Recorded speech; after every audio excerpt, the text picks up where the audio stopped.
हम कंटिन्यू करते हैं अपना वो जो relation between E and B वाला काम है उसी को। तो इस क्वेश्चन पे हमने ये आपको दिया था कल करने के लिए, है ना, यही यहाँ पे याद आया होगा तो ट्राई किया था। ठीक है, तो ये आपको कुछ पैरेलल इक्विपोटेंशियल सरफेसेस मैंने लिखा था, ये दी है पैरेलल इक्विपोटेंशियल सरफेसेस इस तरह से पास हो रही हैं 0, 1, -1, और ये जो एंगल है इनका एक्स एक्सिस के साथ वो 37 डिग्री है। और आपको निकालना था ओरिजिन पे ई जो इंटेंसिटी है उसका मैग्नीट्यूड और उसकी डायरेक्शन, और इन लेवल सरफेसेस पे इन इक्विपोटेंशियल सरफेसेस पे आपको ये दे रखा था कि यहाँ 0 वोल्ट है, यहाँ 1 वोल्ट है, यहाँ -1 वोल्ट है। तो किस तरीके से कैसे हम इसमें डायरेक्शन बताएं, कैसे मैग्नीट्यूड। पहली बात डायरेक्शन, देखो हमने पढ़ा इक्विपोटेंशियल सरफेस के जो इलेक्ट्रिक फील्ड होता है वो हमेशा कैसे होता है, परपेंडिकुलर। इक्विपोटेंशियल सरफेस के परपेंडिकुलर होगा। तो ओरिजिन पे एक इक्विपोटेंशियल सरफेस आपको दिखा रखी है, ओरिजिन पे एक इक्विपोटेंशियल सरफेस आपको दिखा रखी है, ये इसके परपेंडिकुलर या तो उधर होगा या फिर इधर होगा। दो डायरेक्शंस मिल गए हमें, अब उधर होगा या इधर होगा, उधर होगा। क्यों है, क्या डिक्रीज हो रहा है, पोटेंशियल। इक्विपोटेंशियल सरफेस के तो इलेक्ट्रिक फील्ड परपेंडिकुलर होगा, परपेंडिकुलर आपको दो डायरेक्शन मिली, इधर भी हो सकता है इधर भी। अब फील्ड की डायरेक्शन में पोटेंशियल डिक्रीज करते हैं, यहाँ 0, यहाँ -1, और इधर आओगे तो 0 से 1, तो वो डायरेक्शन है जिधर पोटेंशियल डिक्रीज कर रहे थे। इसका मतलब मेरे को ई की डायरेक्शन का पता लग गया कि ई जो होगा, ई की जो डायरेक्शन होगी वो इस डायरेक्शन में, ओरिजिन पे जो ई होगा इलेक्ट्रिक फील्ड वो इधर की तरफ है, इस डायरेक्शन में। अगर मैं एंगल ढंग से बताऊं तो ये एंगल तो कितना है 90 डिग्री, और ये पैरेलल है तो ये तो पॉजिटिव एक्स एक्सिस के साथ कितने एंगल पे है 127, 90 और 37, समझ गए हो। तो आपसे पूछा गया था, एक तो आपको देना है डायरेक्शन, जो डायरेक्शन तो हमने बताई थी, जो डायरेक्शन ऑफ ई है, डायरेक्शन ऑफ ई वो है at 90 + 37, 127 degree with positive X axis. Paper में है तो दोबारा डायग्राम बना के और वो करना चाहिए, क्योंकि आपके लिए तो क्वेश्चन पेपर में बनाया गया डायग्राम, वहां बनाने का क्या फायदा। अपनी शीट में ये डायग्राम बना के और फिर आपको डायरेक्शन दिखानी चाहिए किधर। अब बात आती है मैग्नीट्यूड की, तो मैग्नीट्यूड कैसे निकालूंगा। देखो along the direction of field, along the direction of field हमने कल क्या रिलेशन देखा था, E बराबर -dV/dr, ये हमने पढ़ा था। मैं मैग्नीट्यूड निकालूंगा डायरेक्शन ऑफ E होने के बाद, अब हम निकालेंगे मैग्नीट्यूड ऑफ E। तो उसके लिए आपको बस एक बात का ध्यान रखना है कि along the direction of E, जो E होता है वो होता है -dV/dr, तो ये लगाना है, ये लगाना है और कुछ नहीं। तो आप डायरेक्शन ऑफ E के अलोंग चलो, यानी कि आप चलो यहां से यहां, यहां से आप यहां चलिए डायरेक्शन ऑफ E के अलोंग। ठीक है, आपको लिखना है E होगा -dV/dr, ये आपको निकालना है। तो देखिए जब आप यहां से यहां जाएंगे, dV का मतलब होता है final potential minus initial, minus फॉर्मूले में लगा हुआ है, लगा देंगे उससे। तो फाइनल यहां से यहां जाने में फाइनल पोटेंशियल कितना है इस लाइन पे -1, तो फाइनल पोटेंशियल तो है -1 वोल्ट, माइनस इनिशियल पोटेंशियल कितना है 0, डिवाइडेड बाई dr, dr कितना है यहां से वहां जाने में डी आर तो लेंथ है, लेंथ कितनी है?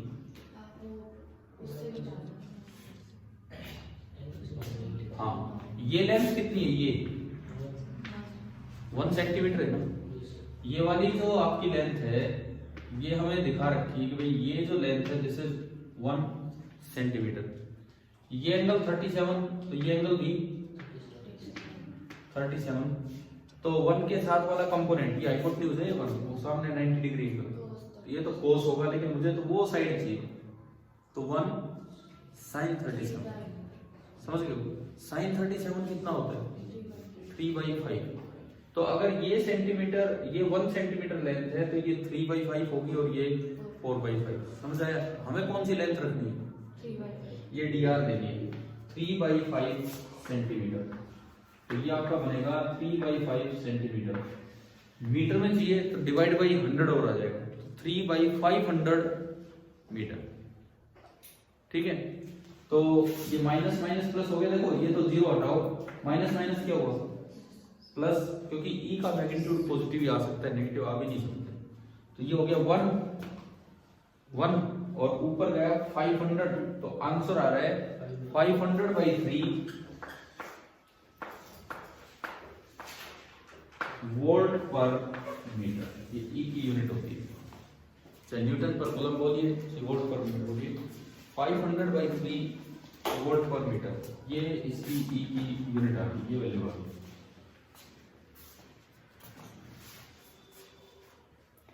तो यार ये भी अच्छे सवालों में काउंट होते हैं। आपको ढंग से रिलेशन पता होना चाहिए कहाँ है। कोई बच्चा ना इधर लगा जाए, सपोज गलती ये हो जाए इसमें, इधर लगा दे E बराबर माइनस dV/dr, तो dV में तो कोई चेंज ही नहीं है। देखो यहां से यहां आए, यहां से यहां, फाइनल पोटेंशियल -1, इनिशियल 0, तो वो तो ऊपर वाली वैल्यू तो सेम। और यहां से यहां हो गए तो dr सीधा दिख रहा है कितना? 1 सेंटीमीटर। लेकिन क्या इस डायरेक्शन में वैलिड है ये फॉर्मूला? नहीं, ये तो केवल along the direction of E valid होगा।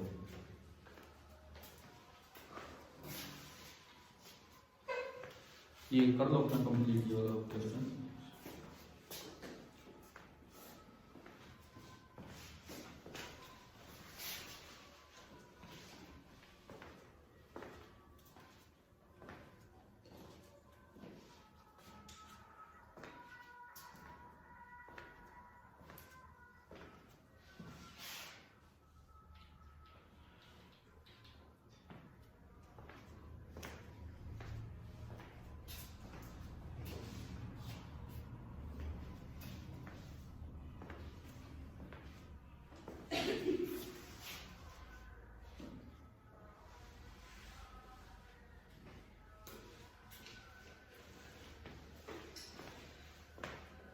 हो गया?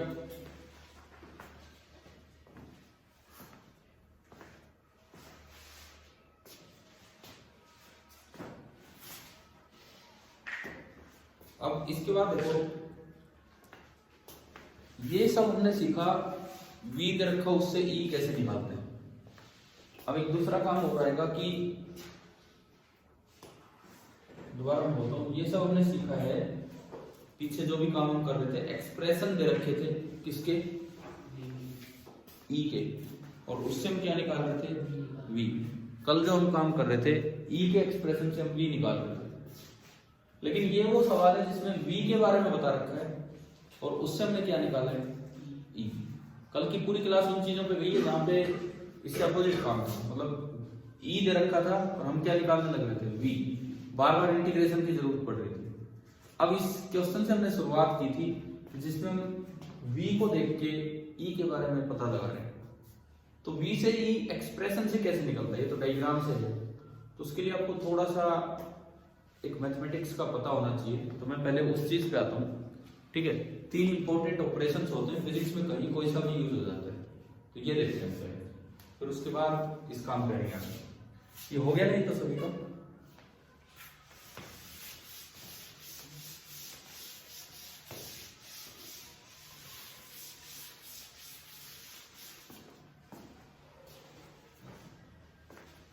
देखो ये 3 बेसिक ऑपरेशंस होते हैं।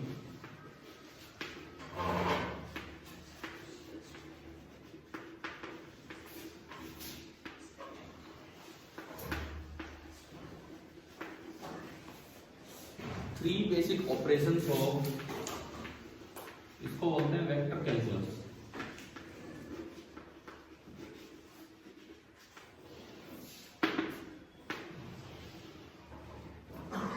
Three basic operations of vector calculus, ये चीजें हम देख रहे हैं। क्या है तीन बेसिक ऑपरेशन, समझते हैं उसे हम। पहला ऑपरेशन बोला जाता है ग्रेडियंट। देखो ऐसे सीधा ऑपरेशन के बारे में नहीं पूछा जाएगा, सवाल आएंगे उनमें कहीं यूज हो जाएगा ये चीज। दूसरा ऑपरेशन होता है डाइवर्जेंस।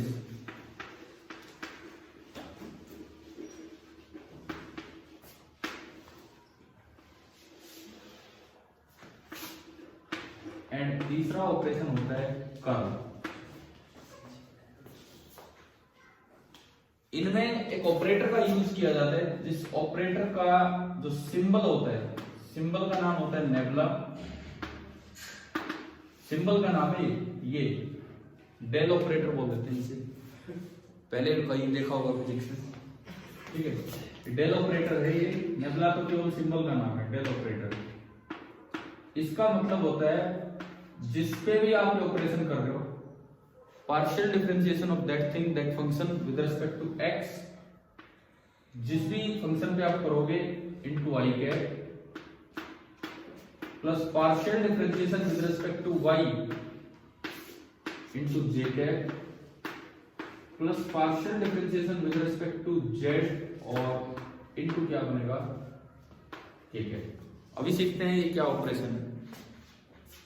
पार्शियल डिफरेंशिएशन का मतलब होता है कि जब x के रेस्पेक्ट में डिफरेंशिएशन करें तो अगर उसमें कहीं y और z भी आ रहा है तो उसे क्या मान लीजिए, कांस्टेंट, ये मानना है, ठीक है। अब इधर देखो ग्रेडियंट। ग्रेडियंट जो ऑपरेशन है ये परफॉर्म होता है ऑन स्केलर, और रिजल्ट क्या देगा फाइनली, वेक्टर। डाइवर्जेंस जो ऑपरेशन है ये परफॉर्म होता है ऑन वेक्टर, ऑपरेट करना पड़ता है ऑन वेक्टर, और जो रिजल्ट वो देगा, वो रिजल्ट क्या देगा, स्केलर। और जो कर्ल ऑपरेटर है ये वाला, ये लिया जाता है ऑन वेक्टर,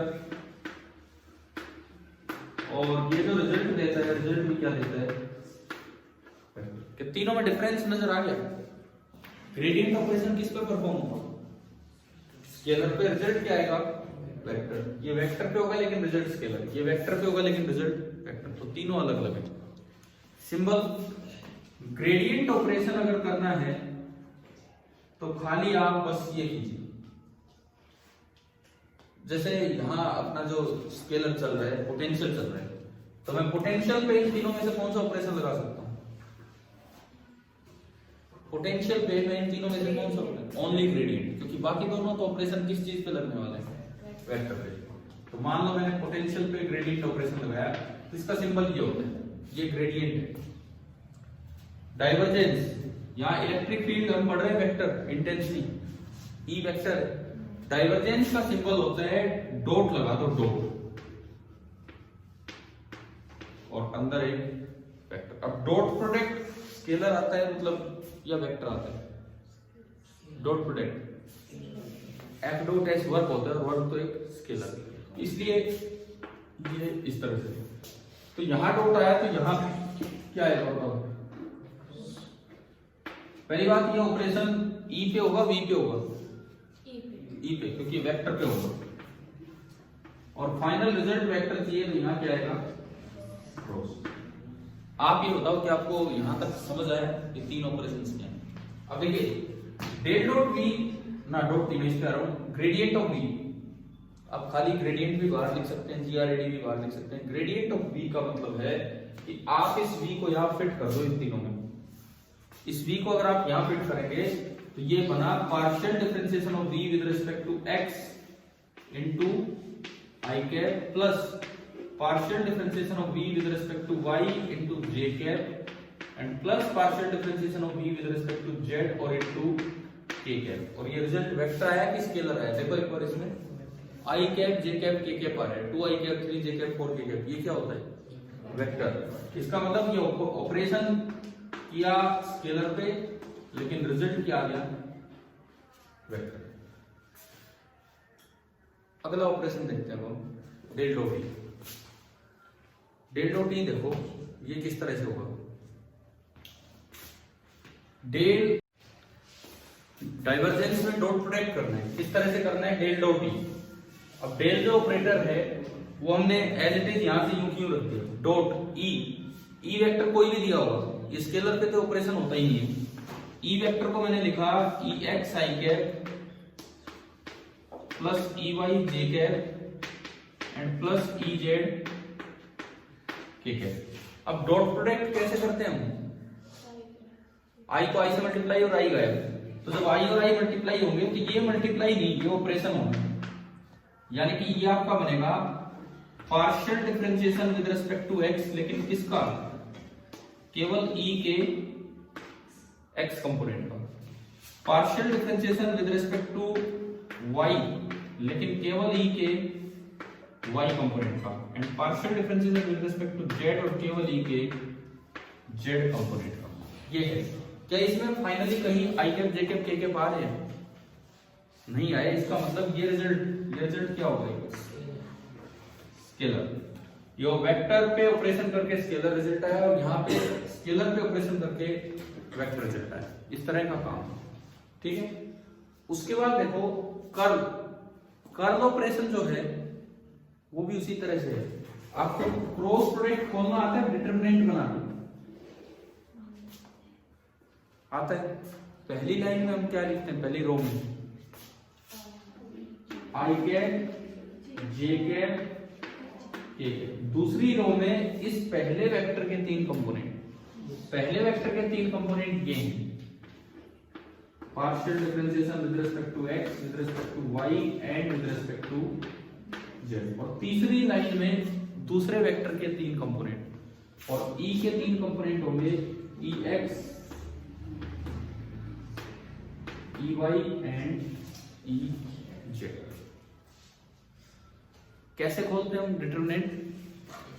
इस तरह से खोलते हैं, फर्स्ट ब्रैकेट इंटू आई कैप माइनस या प्लस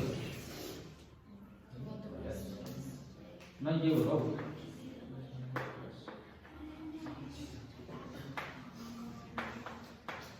फर्स्ट ब्रैकेट इंटू आई कैप, और बाहर माइनस आएगा प्लस आएगा, माइनस। सेकंड ब्रैकेट इंटू जे कैप, और यहां प्लस। इसमें भी कंफ्यूजन है क्या? ये तो क्लियर है ना। अब अंदर क्या आएगा वो देखो। आई कैप जब करते हो तो इसको ढक लो, और ये प्रोडक्ट नहीं करना, यहाँ ऑपरेशन लगा है। ये ऑपरेशन इस पे partial differentiation of E Z with respect to Y minus, ये तो इस पे होगा, माइनस ये इस पे होगा, partial differentiation of E Y with respect to Z. क्या ये समझ में आया क्या? यूं सेकंड ब्रैकेट में इसको ढका, तो पहले ये ऑपरेशन है partial differentiation with respect to x, किसका है? ई जेड का, माइनस। फिर ये वाला operation partial differentiation with respect to Z, और ये किसका है? ये। तीसरे में इसको कवर किया, तीसरी लाइन को हमने कवर किया, ये आया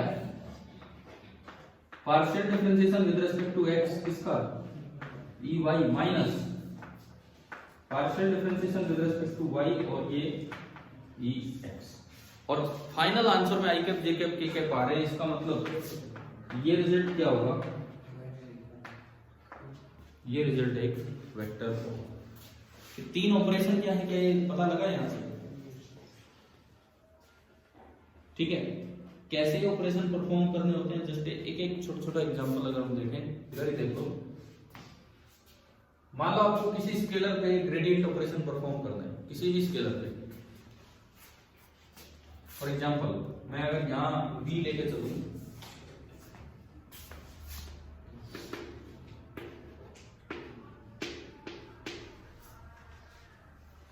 मान लो आपको v दिया है 4x² yz + 5, सपोज ये v का एक्सप्रेशन दिया और आपको e निकालना है ना, e नहीं निकालना है, मुझे ग्रेडियंट v निकालना है, बस ये मुझे निकालना है ग्रेडियंट v, ऐसे लिख सकते हैं उसे ग्रेड v। तो वेक्टर आएगा कि स्केलर आएगा? ग्रेड v स्केलर आएगा वेक्टर आएगा। कैसे करना है सुनिए, इधर ध्यान दो आप। पूरे v का पार्शियल डिफरेंशिएशन कर दो विद रिस्पेक्ट टू x, यानी कि जब आप पार्शियल डिफरेंशिएशन करें तो खाली x को वेरिएबल माने, बाकी सब कांस्टेंट। तो जब आप x को वेरिएबल मानेंगे तो 4yz कांस्टेंट बाहर आ गया और इनटू x स्क्वायर का कितना होगा 2x, कितना हो गया 8xyz। 5 कांस्टेंट का डिफरेंशिएशन 0, कांस्टेंट के डिफरेंशिएशन से कोई फर्क नहीं पड़ रहा, समझ रहे हो? तो इनटू i कैप प्लस, अब किसके रेस्पेक्ट में करते हैं? y के रेस्पेक्ट में। y के रेस्पेक्ट में करें तो y को ही कांस्टेंट मानो, तो 4x और z बाहर गया और dy बाई dy 1, तो ये हो गया 4x स्क्वायर z, क्योंकि 5 का तो कुछ होना नहीं, कांस्टेंट का डिफरेंशिएशन 0। प्लस तीसरा बताओ z के रेस्पेक्ट में 4x स्क्वायर y और dz बाई dz 1, ठीक है। तो ये आपने ग्रेड ली किया। किसी भी स्केलर पे ग्रेडियंट ऑपरेशन कैसे परफॉर्म करना है ये समझ आ गया? अब हम परफॉर्म करेंगे ये divergence operation on any vector E। आप लिख तो रहे हो ना साथ साथ, है ना? लिख तो पा रहे हो साथ साथ, या अभी वेट ही कर रहे हो?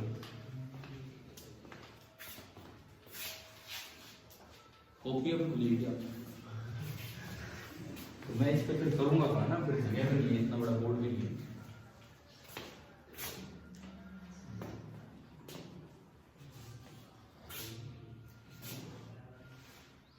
चलिए अब सेकंड वाला ऑपरेशन परफॉर्म करते हैं।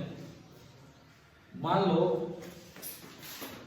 मैं एक एग्जांपल, अब जगह नहीं है, मैं यही कहीं लिखता हूं। फॉर एग्जांपल ई मैंने लिया,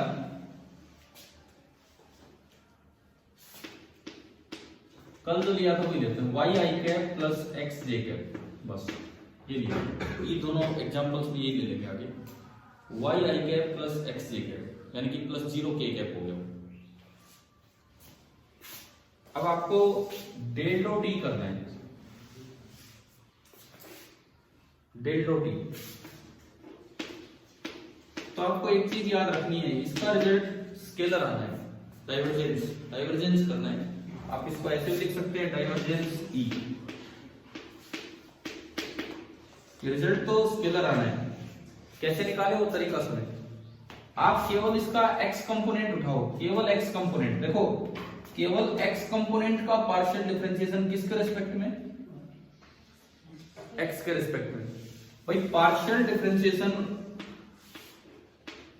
of only x component of e with respect to x plus partial differentiation with respect to y, लेकिन इसमें केवल y component लेना है, and plus partial differentiation with respect to z, और इसमें केवल z component। मैं एक बार components अब e से देखूं, x component कितना है e का? y, तो यहाँ पे आएगा y। y component कितना है? x, तो यहाँ पे आएगा x, और z component 0, ये आपका आया 0। समझ आया? अब बताओ पहला डिफरेंशिएशन कितना होगा?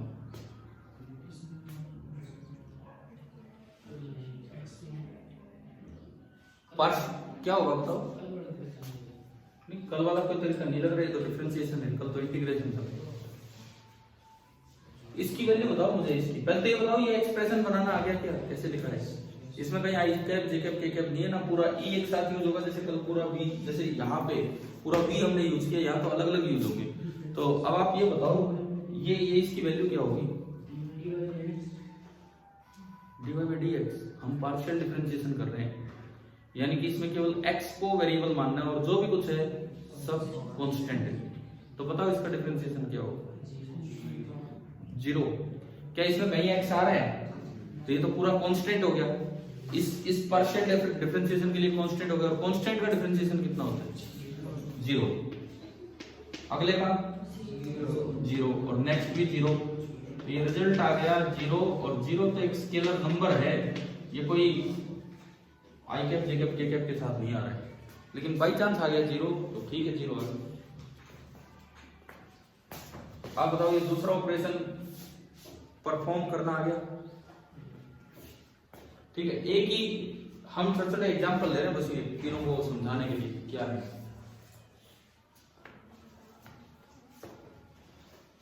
अब चलते हैं थर्ड ऑपरेशन पे।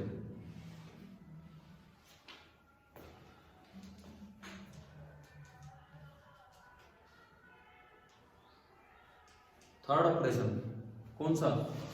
कर ई पे वेक्टर पे होगा, यही वेक्टर ले लेते हैं वाई आई कैप प्लस एक्स जे कैप, इसी पे मैं ये कर रहा हूं। कर्ल ऑफ ई निकालना मुझे, कर्ल ई, इसका सिंबल ऊपर दिए। तो देखो पहली दो लाइनों में तो कोई बदलाव है ही नहीं, केवल और केवल ये EX कितना है? EX कितना है? Y, EY कितना है? X, और EZ कितना है? 0। जो EZ है वो आपका है 0, ठीक है। जब आप आगे बढ़ोगे, इसको ढका, पहली ब्रैकेट में इसको ढका, curl by curl y of 0 minus इसको ढक रखा है curl by curl z of x।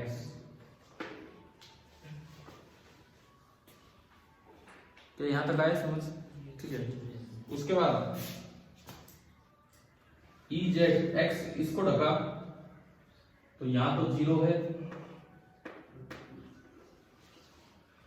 इसको ढक रखा माइनस जेड के साथ y आएगा,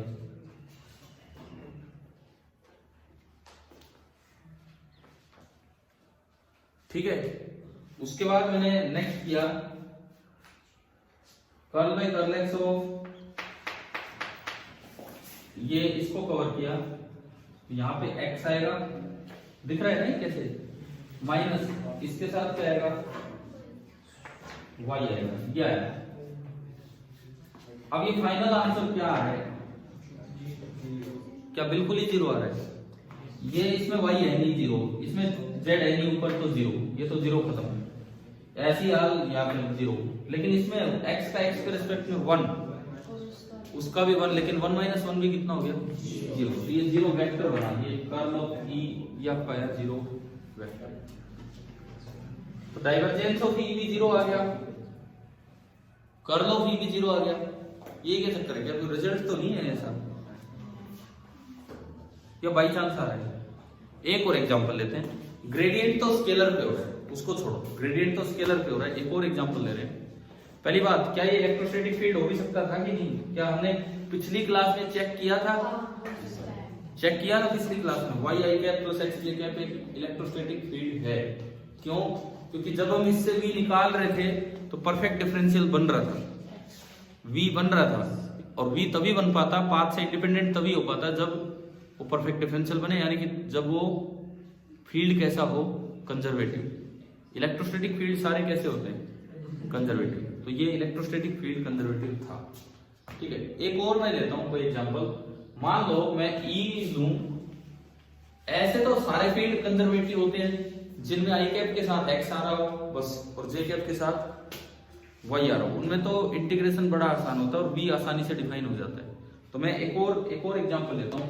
सपोज मैंने लिया x आई कैप प्लस y जे कैप। अगला एग्जांपल, v इस पे ग्रेडियंट तो ऑपरेट हो नहीं सकता है, आप इस पे क्या क्या ऑपरेशन ले सकते हो? Divergence of curl. अब अगर मैं इसका डाइवर्जेंस लूं, यहां पे अगर मैं इसका डाइवर्जेंस लूं, चेक कर रहा हूं यहां पे एक चीज, x कंपोनेंट x है, तो ये लो भाई आ रहा है ना समझ में डाइवर्जेंस कैसे लेते हैं। y कंपोनेंट y है, ये हो गया, z कंपोनेंट है 0। अब बताओ इसकी वैल्यू कितनी आ रही? 1 + 1 + 0, यानी कि इसकी जो वैल्यू है वो कितनी है? स्केलर आई वो ठीक है, लेकिन इससे एक चीज प्रूव होगी कि डाइवर्जेंस ऑफ ई जीरो भी हो सकता है और नॉन जीरो, कोई जरूरी नहीं है ना। क्लियर है? अब उधर चेक करें कर्व।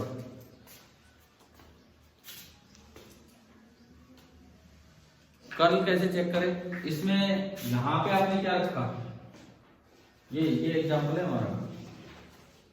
यहां पे तो आपने रखा x और यहां आपने क्या रखा y। समझ आया क्या किस तरह से कर रहे हो? एक जगह x रखा, एक जगह y रखा, और तीसरा है आपका 0।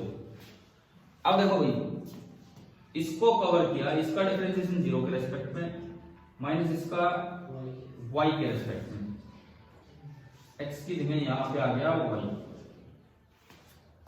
ठीक है। अगले में इसको ढका, इसका 0 के रेस्पेक्ट में ठीक है, और उसका x के रेस्पेक्ट में, ये लो। अगले में इसको ढका, इसका y के रेस्पेक्ट में और उसका इसके रेस्पेक्ट में, x के रेस्पेक्ट में। फर्क समझ आ गया है? इनमें तो ऊपर कोई चेंज नहीं है, 0 0 0 0 कट गए। नीचे भी पिछली बार तो 1 - 1 करके 0 बना था, लेकिन इस बार तो यहाँ एक सही नहीं थी, ये भी 0 और ये भी 0, तो ये बाहर क्या रहेगा? 0 ही रहेगा। तो हमने दूसरा एग्जांपल लेके देखा, एक इलेक्ट्रोस्टैटिक फील्ड लिया, इलेक्ट्रोस्टैटिक मींस जो कंजर्वेटिव फील्ड हो वो, और उसमें देखा कि डेल डॉट ई तो नॉन जीरो आया, लेकिन डेल क्रॉस ई क्या आ गया? 0। तो यहां से भाई क्या रिजल्ट दिमाग में आया? कोई भी कंजर्वेटिव फील्ड हो, कोई भी कंजर्वेटिव फील्ड, उसका कर्ल हमेशा कितना होता है? 0। अब देखो कर्ल ऑपरेशन कहां यूज होगा? आपको आपसे पूछ लिया जाए, कोई एक्सप्रेशन दे रखा हो, पूछा जाए कि can it be electrostatic field, क्या ये इलेक्ट्रोस्टैटिक फील्ड हो सकता है? कैसे चेक करेंगे? उसका कर्ल निकाल लेंगे। अगर वो कर्ल 0 आ जाए तो इलेक्ट्रोस्टैटिक फील्ड हो सकता है, क्योंकि वो कंजर्वेटिव है। कर्ल नॉन जीरो आ जाए तो इलेक्ट्रोस्टैटिक फील्ड नहीं हो सकता। पोटेंशियल डिफाइन तभी होगा, देखो कलम ई से बी निकाल रहे थे, मैंने एक चीज बोली थी कि अगर बिना इक्वेशन ऑफ पाथ जाने इंटीग्रेशन सोल्व नहीं हो रहा है तो इसका मतलब पोटेंशियल डिफाइन ही नहीं है, इसका मतलब वो फील्ड कंजर्वेटिव है ही नहीं, तो इसका मतलब वो इलेक्ट्रोस्टैटिक फील्ड नहीं है। वहां पे एक दिक्कत क्या आती है, कई बार हम यूं कंफ्यूज होते हैं, पता नहीं यार कभी इंटीग्रेशन की कोई और टेक्निक हो, हम ना सोल्व कर पा रहे हो और हमें लग रहा हो कि ये तो इंटीग्रेबल है ही नहीं, और हम कहते हैं कि ये तो पाथ इंडिपेंडेंट है नहीं, तो इसलिए इलेक्ट्रोस्टैटिक फील्ड हो नहीं सकता है। तो ऐसी स्थिति में आपको पहले एक चीज चेक कर लेनी चाहिए कि जो ई दे रखा है, अगर आपसे इंटीग्रेशन सोल्व नहीं हो रहा है तो आप एक चीज चेक कर लें कि जो ई दे रखा है क्या उसका कर्ल 0 है या नॉन जीरो। अगर उसका कर्ल 0 है तो इसका मतलब डेफिनेटली ये फील्ड कैसा है? कंजर्वेटिव है। तो आप ही इंटीग्रेशन सोल्व नहीं कर पा रहे, कोई तो तरीका होगा जिससे इंटीग्रेशन सोल्व हो जाए बिना इक्वेशन ऑफ पाथ जाने। ठीक है, तो यहां से एक रिजल्ट तो कर्ल से बना लो, मैं लिखवा देता हूं। For any conservative field, for any conservative field, इसके बाद मतलब लिख लो for any conservative field comma curl is 0, curl is 0। इसी में आगे लिखना electrostatic field is always conservative, electrostatic field is always conservative. So ये इस तरह से कर्ल क्रॉस ई, ये वाला डेल क्रॉस ई बराबर, और आगे 0 वेक्टर लगा देना, ये हमेशा 0 वेक्टर। इसका मतलब कभी भी कोई एक्सप्रेशन चेक करना हो कि इलेक्ट्रिक फील्ड हो सकता है कि नहीं हो सकता है, तो हमें उसका इन तीनों में से कौन सा ऑपरेशन कर लेना है? Curl operation. ये तो होता ही नहीं ना, ये तो वेक्टर का ऑपरेशन ही नहीं, ये तो किस पे होगा? स्केलर पे। और वो अगर 0 आ जाए तो इलेक्ट्रोस्टैटिक फील्ड हो सकता है, 0 नहीं आए तो इलेक्ट्रोस्टैटिक फील्ड नहीं होगा।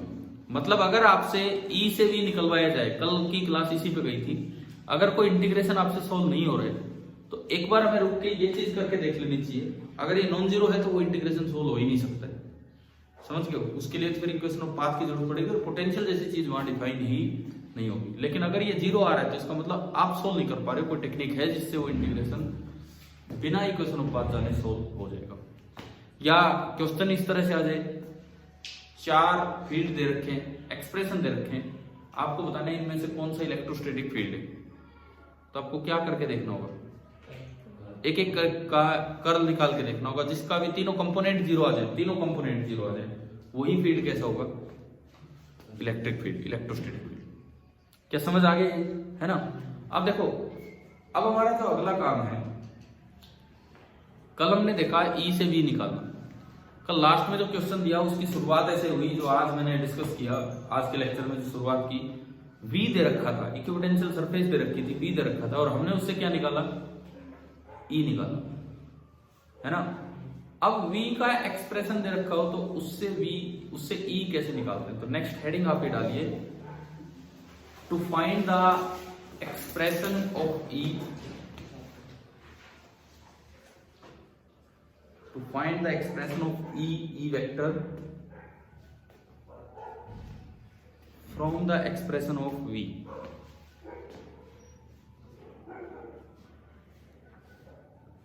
From the expression of v,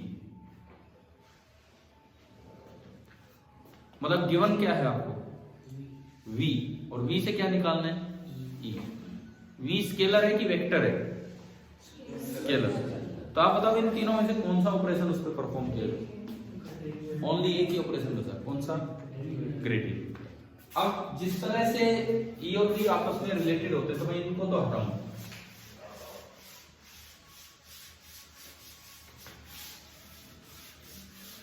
तो मुझे कर्ल ई का फायदा समझ आ गया, कहां पे कर्ल यूज हो रहे हैं, जहां पे फील्ड चेक करना हो कि इलेक्ट्रोस्टैटिक है या नहीं, मतलब कंजर्वेटिव है या नहीं। अब देखो ग्रेडियंट का फायदा क्या होगा, आपने ये पढ़ा था dv, dv होता है minus of e dot dr, यानी कि माइनस ऑफ e का मैग्नीट्यूड इंटू dr का magnitude into cos of angle between this two things, ठीक है। इसी चीज को दूसरी तरीके से लिखना हो, e v की टर्म्स में कैसे लिखना होता है, यही चीज इक्विवेलेंट होती है, e वेक्टर इज, ये माइनस तो इधर आ जाएगा और ये बनेगा dv upon dr cos theta. dv upon dr cos theta gradient होता है, ये हम अभी नहीं सीख रहे हैं, वो ग्रेडियंट की डेफिनेशन इस तरह से होती है। तो ये बनेगा माइनस ऑफ ग्रेडियंट ऑफ, यानी कि जो e वेक्टर है, e वेक्टर आप इसको ऐसे लिख सकते हैं माइनस डेल v, ना डॉट लगाना है ना क्रॉस लगाना है ये। तो अभी हमने ग्रेडियंट निकालना सीख ही लिया, अगर मैं उसके बाहर एक माइनस और लगा दूं तो वो e वेक्टर का एक्सप्रेशन आ जाएगा, e vector is minus grade v, ये आपका होगा, ठीक है। अब अगर ग्रेड v को आगे बढ़ाना हो तो माइनस ये यहां लिखा हुआ है, ग्रेड v ये होता है, इस साइड लिखा हुआ है, तो ये बनेगा partial differentiation of v with respect to x into i cap plus partial differentiation of v with respect to y into j cap plus z into k cap. अगर आप अलग अलग कंपोनेंट्स लिखें, e का x कंपोनेंट, अगर मुझे e का x component निकालना हो तो एक माइनस है partial differentiation of complete v with respect to x। e का y कंपोनेंट लिखना हो तो j कैप के साथ जो है वो y कंपोनेंट है, तो एक माइनस है partial differentiation of v with respect to z, और e का z कंपोनेंट लिखना हो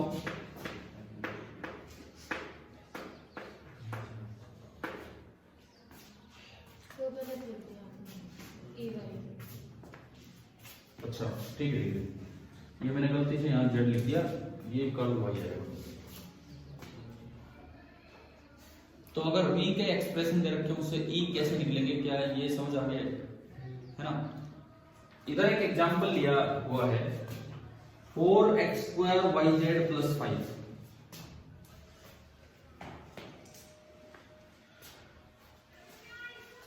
इधर एक एग्जांपल लिया हुआ है v equal to 4x² yz plus 5। अब मैं इसमें एक चीज सिखाता हूं आपको, क्या नोट हो गया आपने,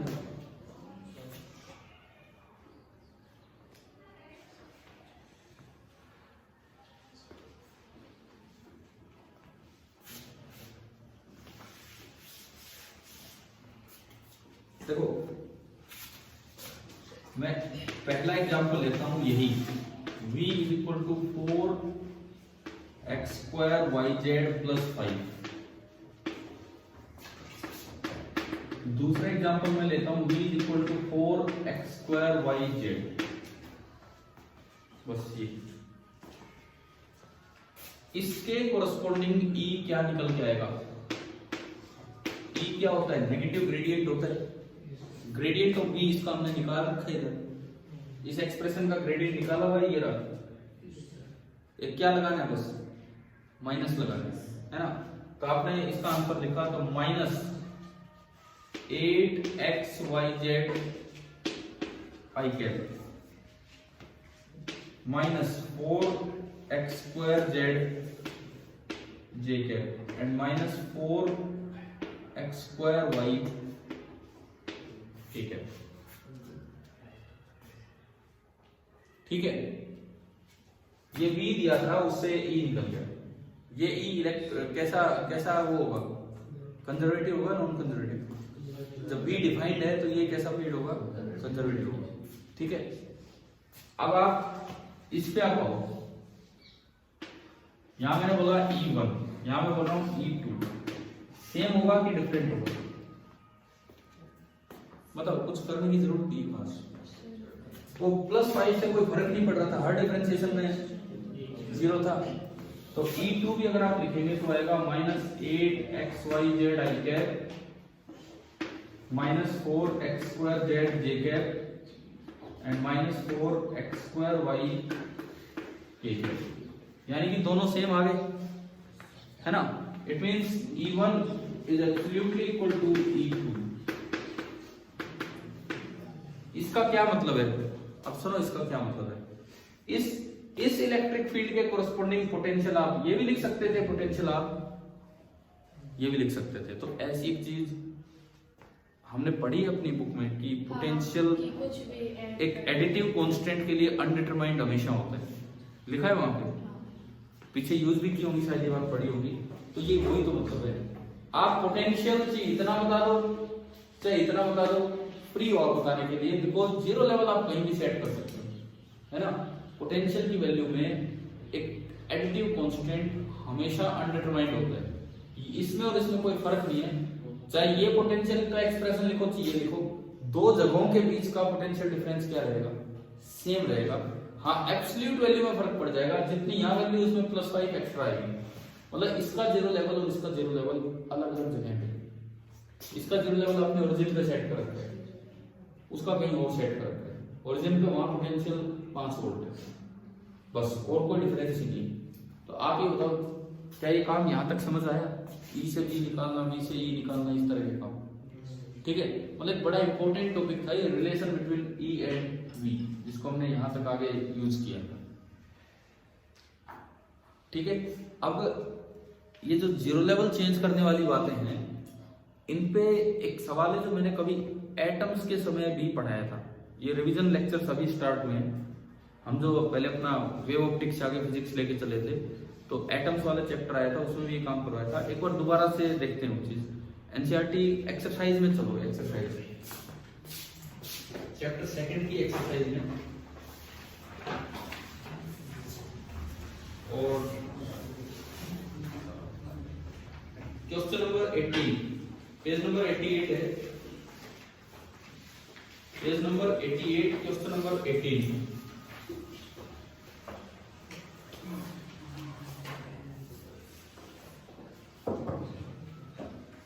In a hydrogen atom, मिलिए सवाल, the electron and proton are bound at a distance of about 0.53 angstrom। एक हाइड्रोजन एटम में इलेक्ट्रॉन और प्रोटॉन इतनी दूरी पे है, 0.53 एंगस्ट्रॉम की डिस्टेंस पे, ऐसा होता भी। Estimate the potential energy of the system in electron volt. Electron volt में बताना है, जूल में नहीं। Taking the zero at infinite surface में। बी पार्ट कहता है what is the minimum work required to free the electron. ये बता दिया इन्होंने कि काइनेटिक एनर्जी जो फर्स्ट पार्ट में है उससे हाफ है। What are the answers to A and B above? The zero potential energy is taken at 1.06 angstrom. लगभग ये चीज कभी मैंने एटम्स के समय पढ़ाई थी, किसी को ध्यान आए तो, नहीं तो हम करते हैं दोबारा। देख लो, एक अच्छा सवाल है, ये आने लायक क्वेश्चन है इस तरह से।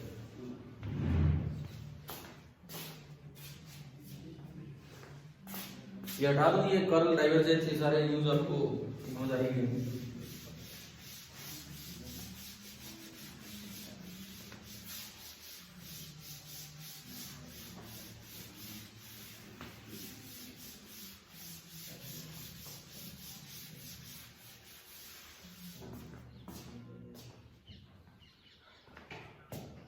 देखो, जो नॉर्मल एच एटम होता है, जो ग्राउंड स्टेट हम जिसे बोल देते हैं, तो उसमें एक प्रोटॉन और एक इलेक्ट्रॉन के बीच का सेपरेशन जो होता है R1, that is 0.53 angstrom. Angstrom होता है 10⁻⁻10। एक ही कह रहा है कि एक बार इसने जिक्र किया कि सेपरेशन इससे डबल ले लो, प्रोटॉन और इलेक्ट्रॉन का बीच का जो सेपरेशन है वो इससे डबल ले लीजिए, दैट इज 2R1, 1.06 एंगस्ट्रॉम। और एक बार ये कह रहा है इनफाइनाइट सेपरेशन। तीन डिफरेंट डिस्कशंस हैं।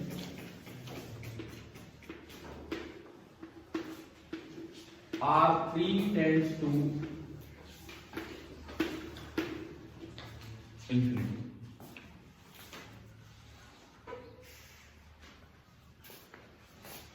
अगर आप जीरो लेवल यहां मानते हैं,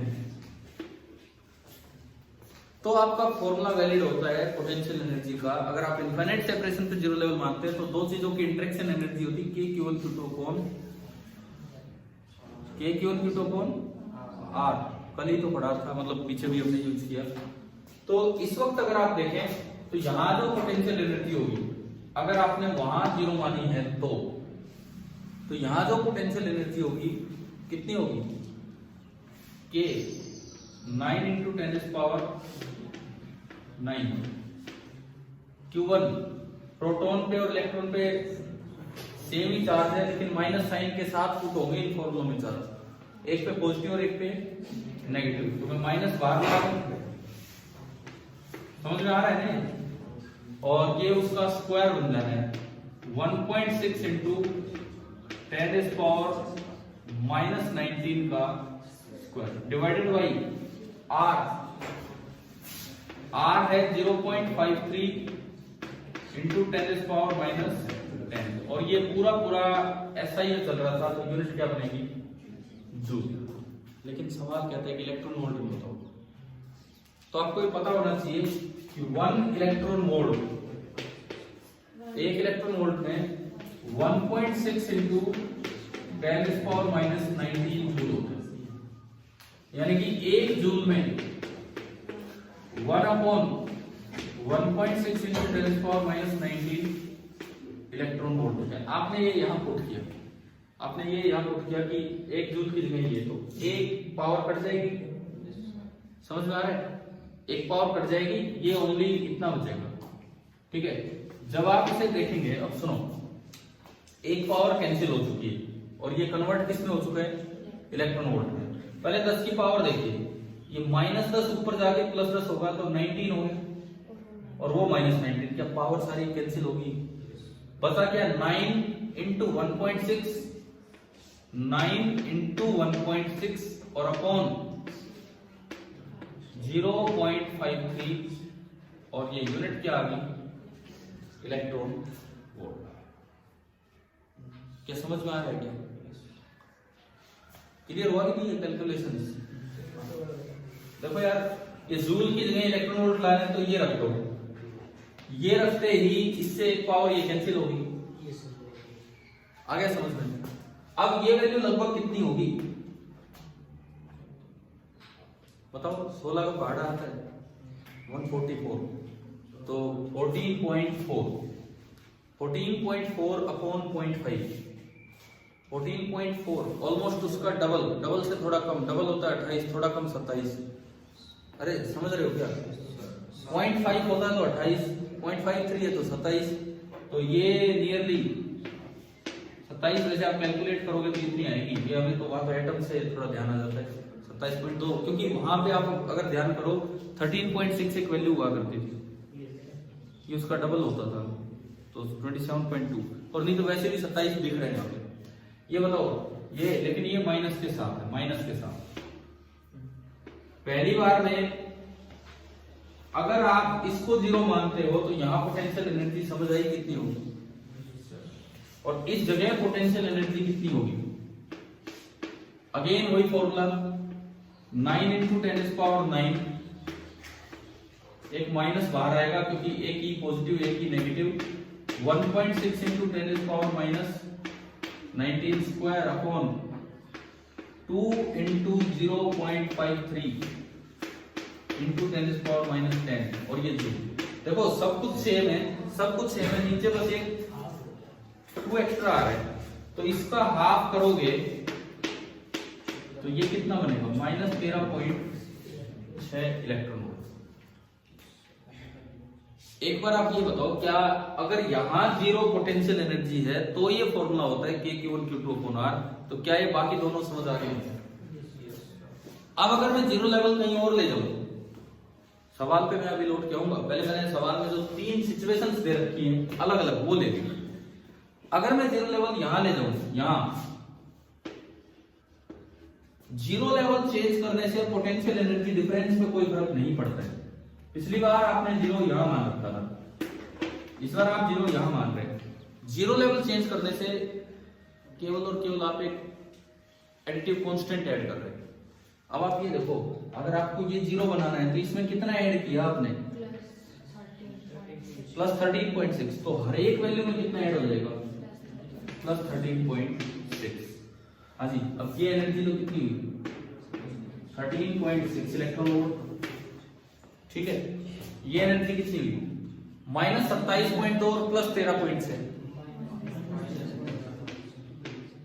-13.6 इलेक्ट्रॉन वोल्ट। क्या ये समझ आ रहा है? और इवन अगर यहां 0 लेवल कर देते आप, अगर आप यहां 0 लेवल कर देते, देखो अब ये फॉर्मूले वैलिड नहीं है K(Q1Q2)/R, ये फॉर्मूले तो तभी वैलिड थे जब आप पोटेंशियल एनर्जी कहां 0 मानते हैं, इनफाइनाइट सेपरेशन से। कभी कहीं और 0 लेवल मान के और फिर K(Q1Q2)/R लगाओ ना। किसी और 0 लेवल पे भी अगर आपको पोटेंशियल एनर्जी निकालनी है तो पहले उस जगह निकालनी होगी, उसको 0 मान के ये फॉर्मूला लगा के फिर ऐसे जाना है। अगर आप इसको 0 करते हो तो इसमें कितना ऐड किया, +13.6, उतना ही इसमें ऐड होगा, कितना हो गया 13.6, और उतना ही इसमें ऐड होगा, कितनी हो जाएगी 27.2 इलेक्ट्रॉन वोल्ट। अब आप क्वेश्चन पे लौटो, क्वेश्चन पढ़ो ध्यान से कि क्या है। Question number 2.18, page number 88।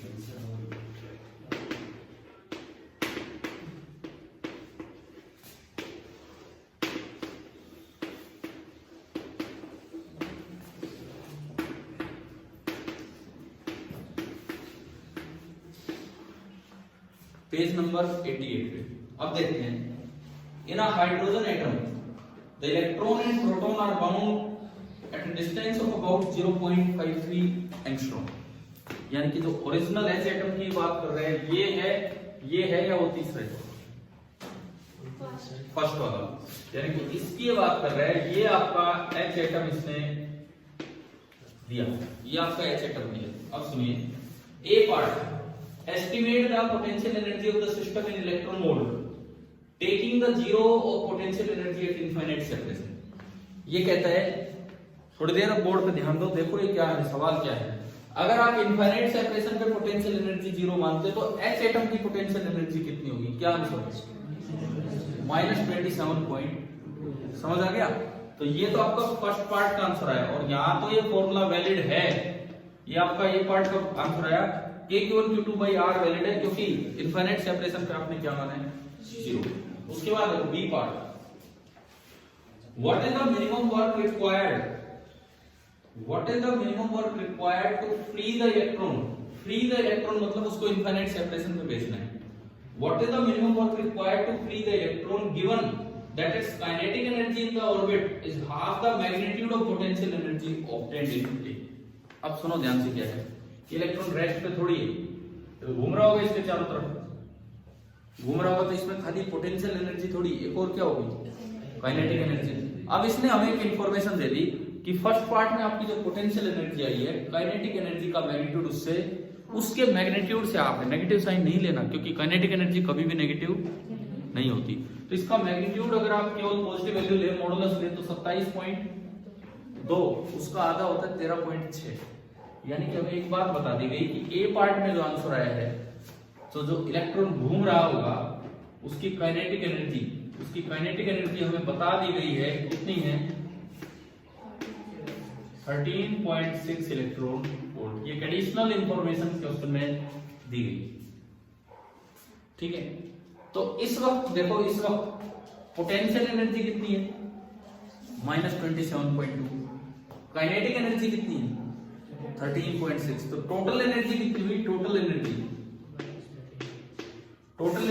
-27.2 और प्लस 13.6, कितनी होगी, -13.6 इलेक्ट्रॉन वोल्ट। और उसको कितने सेपरेशन पे करना है, इनफाइनाइट। इनफाइनाइट सेपरेशन पे पोटेंशियल एनर्जी कितनी है, इस सिस्टम में कितनी है, 0। काइनेटिक एनर्जी मिनिमम कितनी हो सकती है, मिनिमम, नेगेटिव तो हो नहीं सकती, मिनिमम कितनी हो पाएगी, 0।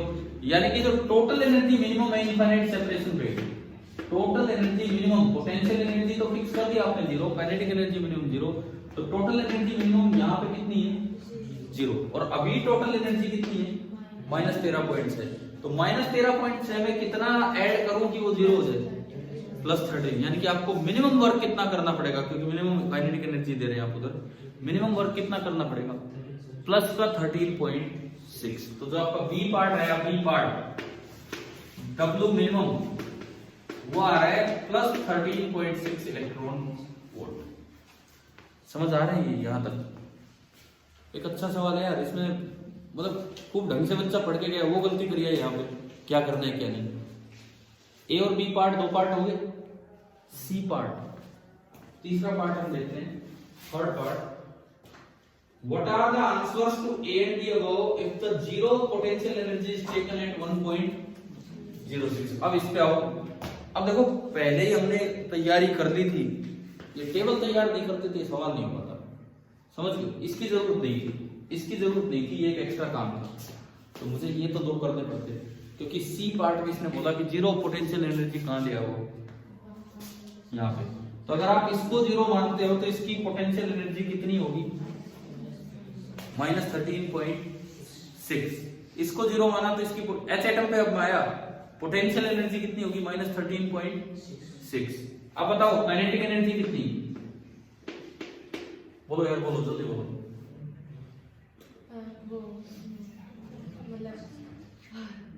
अरे तो घूम रहा है, इसकी काइनेटिक एनर्जी कितनी, 13.6 लेनी है, इसका आधा करना है। आधा क्यों करना है, नहीं करना है।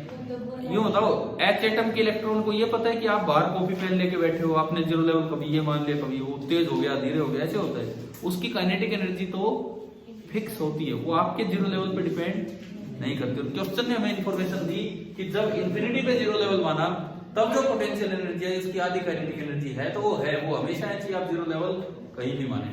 इसकी काइनेटिक एनर्जी दे रखी है सवाल में, कितनी है, 13.6। तो वो तो अभी भी कितनी रहेगी, 13.6। और पोटेंशियल कितनी अभी, -13.6। तो टोटल एनर्जी कितनी आ गई, 0। इसने बोला, सुनो, repeat the answers of part A and B by taking 0 level here. तो पार्ट ए में तो क्या पूछा है, पोटेंशियल एनर्जी।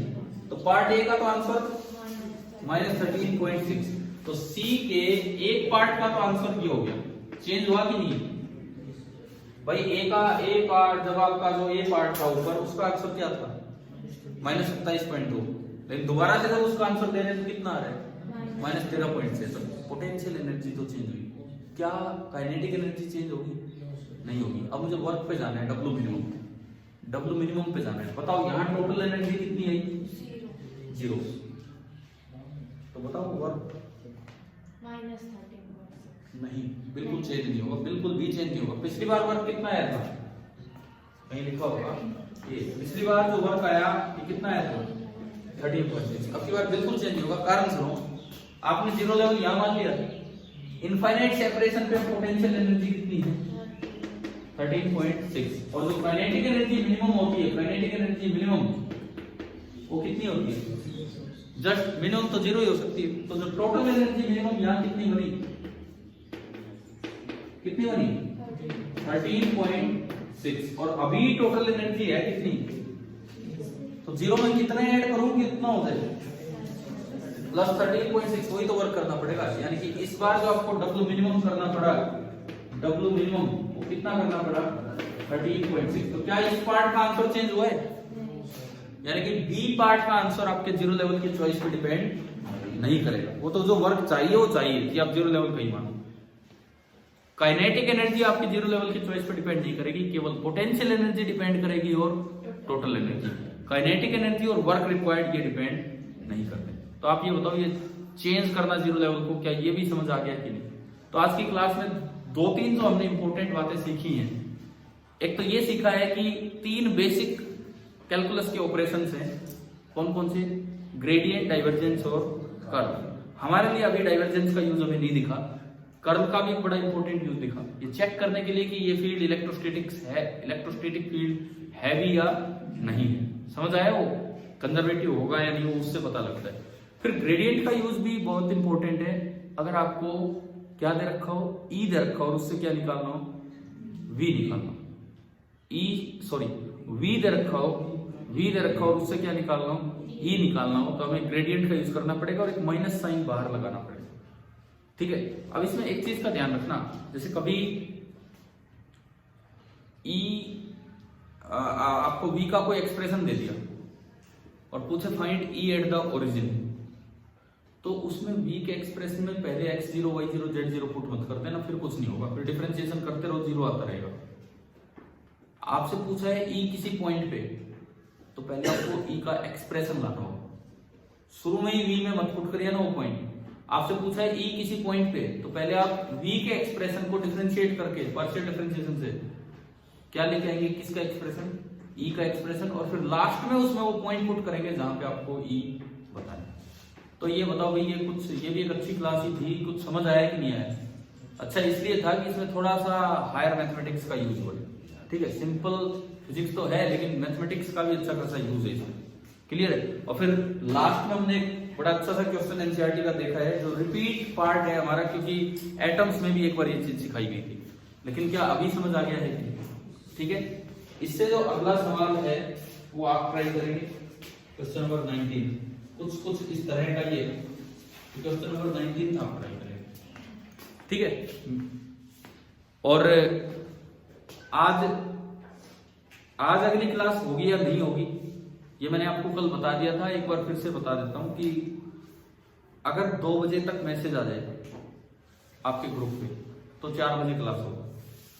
ठीक है। अगर 2 बजे तक मैसेज डाल दिया गया आपके ग्रुप पे तो 4 से 5:30 ये हमारी अगली क्लास होगी आज। और अगर मैसेज नहीं आता है, वो डिपेंड करता है, पता नहीं मैं 2 बजे तक आ भी पाता हूँ नहीं आ पाता हूँ, मैं कहीं जा रहा हूँ, तो इस तरह से अगर 2 बजे तक मैसेज नहीं आता है तो फिर आप निश्चिंत रहो कि 3 बजे मैसेज नहीं आएगा। ऐसा नहीं है कि 4 बजे क्लास है तो 3 बजे मैसेज आ रहा है। और मैं ना का मैसेज नहीं डालूंगा कि क्लास नहीं है। अगर 2 बजे तक मैसेज नहीं आता है तो इट मीन्स आपकी क्लास नहीं, मैसेज आ रहा है तो आपकी क्लास होगी। ठीक है। Thank you.